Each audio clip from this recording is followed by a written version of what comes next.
right, y'all. We're back out in the garage. Really didn't spend any time out here today. I was cutting the grass, but over the past week or so, my wife flew out of town for work. She was gone most of the week, which kind of turns my world upside down. And in the meantime, in the past probably a couple of weeks, we've been looking at houses. We're in the market to get the heck out of, get out of racing Roseville. Yeah, get out of riffraff Roseville. We want to get away from what's going on in this neighborhood and in a lot of neighborhoods in the world. And just get out in the grass in the country where the neighbors aren't right on top of you. We don't have to worry about thump, thump, thump, knocking everything off the walls of our house as they go by. That type of thing. So that's really what I've been doing past couple of weeks is in between, in passing, as I come in and out of here, I'll look at it a little bit and I'll start recalculating and re-engineering and coming up with some things. The other day, the wife measured the width of my shoulders and kind of determined what we're going to try to do here is we've got a masking tape box taped off here.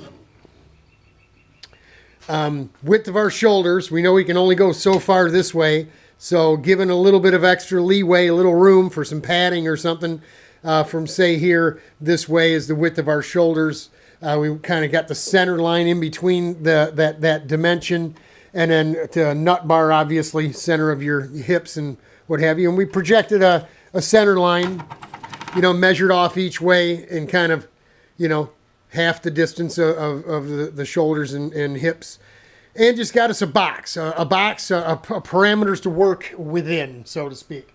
Could have made a fiberglass seat and cut it and did this and did that. No, I'm not going to do all that. We decided, because the initially it was to get the tanks mounted, we decided to go ahead with the idea that we had originally, except now the bolsters are going to be on an angle because your body's going to be on an angle instead of being straight.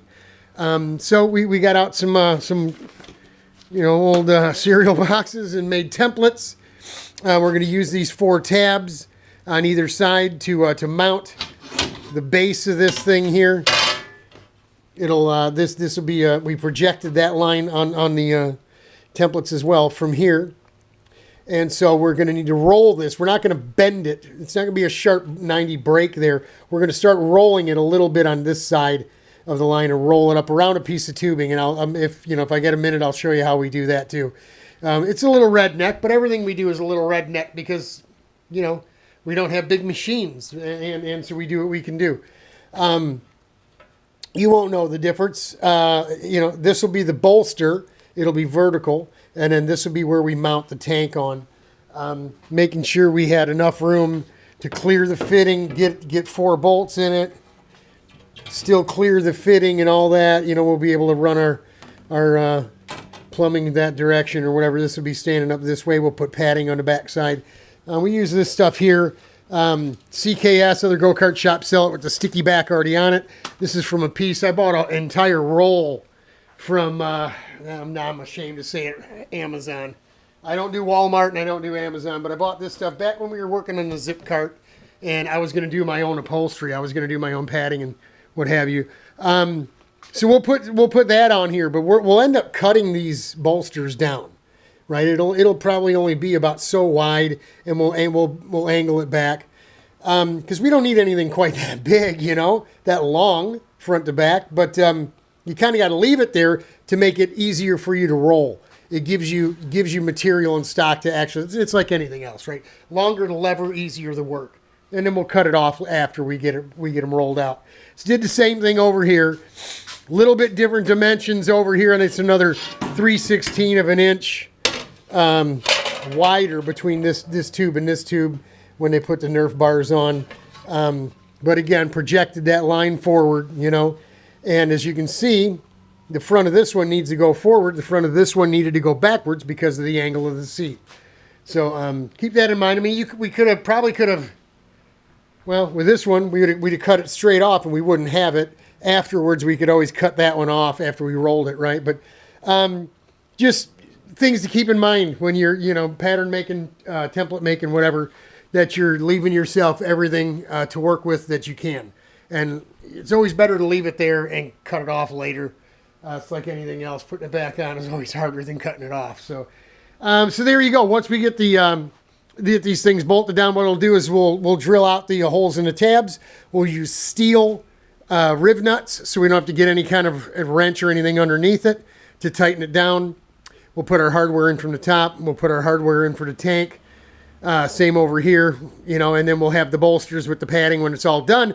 I can sit in this thing, you know, with my rear end located and lay down here, and Rich will be able to come over and determine what we need to do, the angle of this back piece, you know, how tall, how wide, all that kind of thing, where it's got to go. He can help me out with that because right now, sorry, Rich, I'm going to share this with the folks.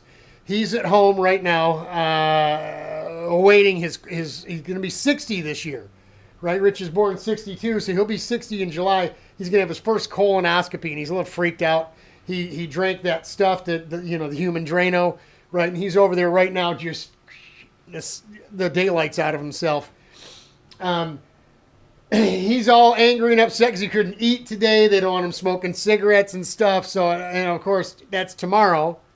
After that, Wednesday, he's finally going to have his belly button hernia fixed, where it literally pops right out of his gut. So he's finally going to have that fixed after years of walking around with that thing. So he'll be down for a little while.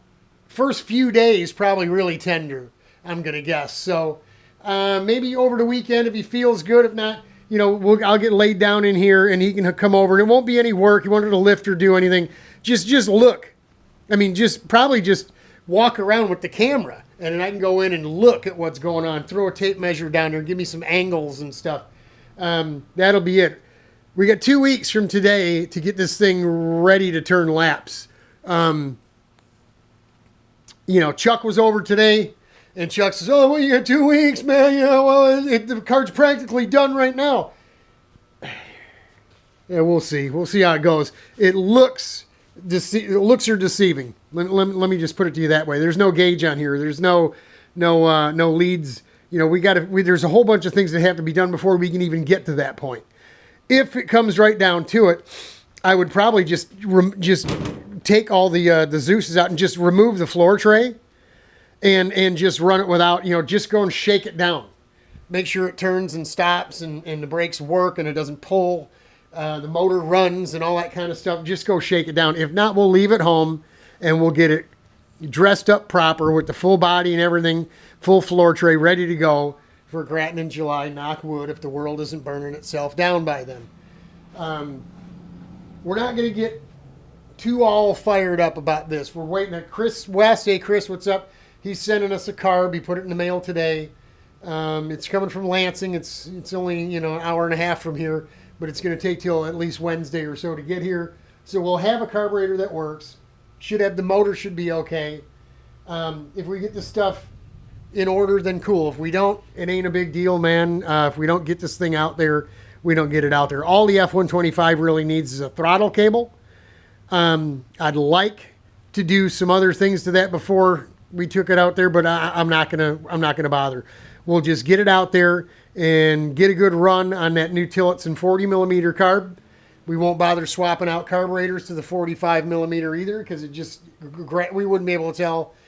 We wouldn't be able to learn anything at Grattan anyway. That big carburetor really is, on a 125, is really only going to show its stuff or its lack thereof at an MIS or a Daytona, somewhere that has big, wide open throttle, minute-long wide open throttle. So, great big giant carburetor isn't going to help us, isn't going to make any difference, stopwatch or seat of the pants probably at Grattan, so there's no reason in running it.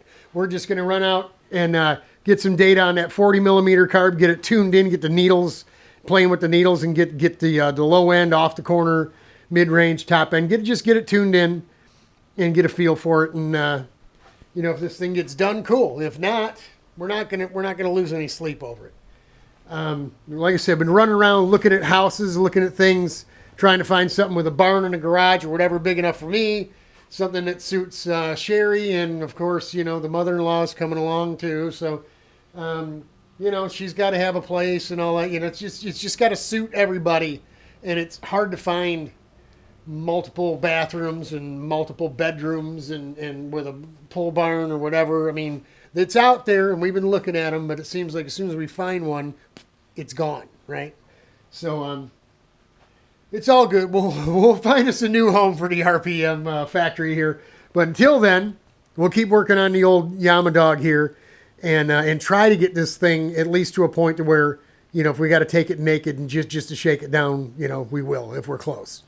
So hang in there, folks. Godspeed. God bless. We're praying for you. Lord willing, it'll get better. Hang in there. We're not done yet.